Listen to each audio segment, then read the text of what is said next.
Ден, вие сте стабилната емисия на канал Сливен. Аз съм Йорданка Николова. Добър ден от мен, аз съм Моник Венцян. За съжаление, днес започваме с една тревожна статистика, публикувана днес в БГ. 34 000 българи употребяват храни. 47 000 българи употребяват амфетамини и кокаин. 100 000 българи употребяват меки дроги. Средната възраст на наркозависимите е 23 години. Най-тревожната новина от всички е, че 100 българи ежегодно умират от свръхдоза наркотици. Репортаж по темата Божидар Григоров. Добър ден от Сливен, където днес станахме свидетели на поредния трагичен случай. Младо момче на 17 години е в критично състояние след свръхдоза. Това зад мен е той с разтревожената си приятелка. Няма пулс. Късната 17:56.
Oha.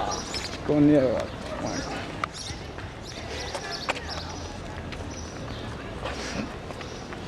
معي بريد بس المفتاح المفتاح هو هذا.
Ти спак прибежал.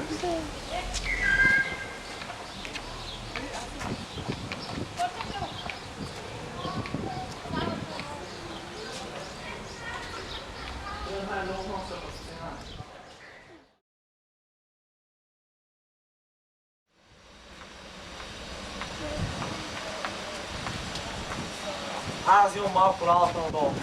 Чай, бе.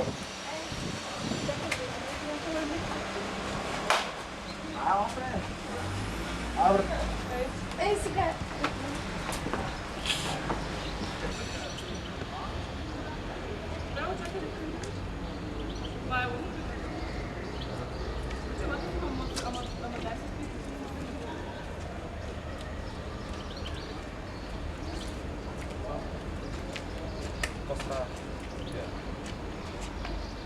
Дай за моето учи малко. Що ме спиш?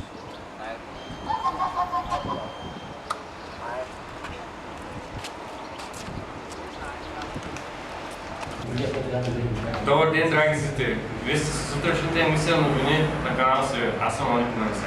Добър ден, от мен Ганка Николова. Преди 3 месеца ви разказахме историята на 17-годишно момче от Сливен, което почина от свръхдоза наркотици.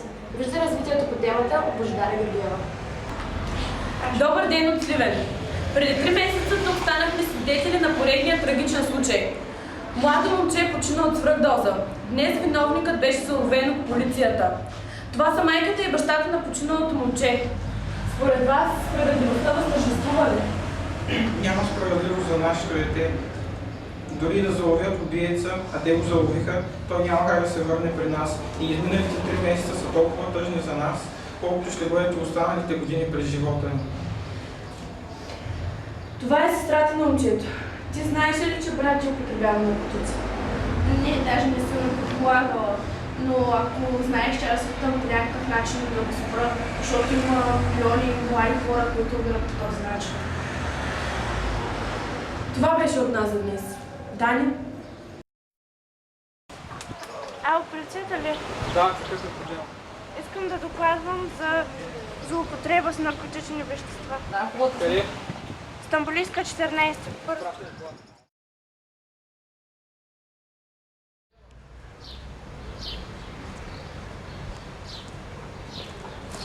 Стой, полиция!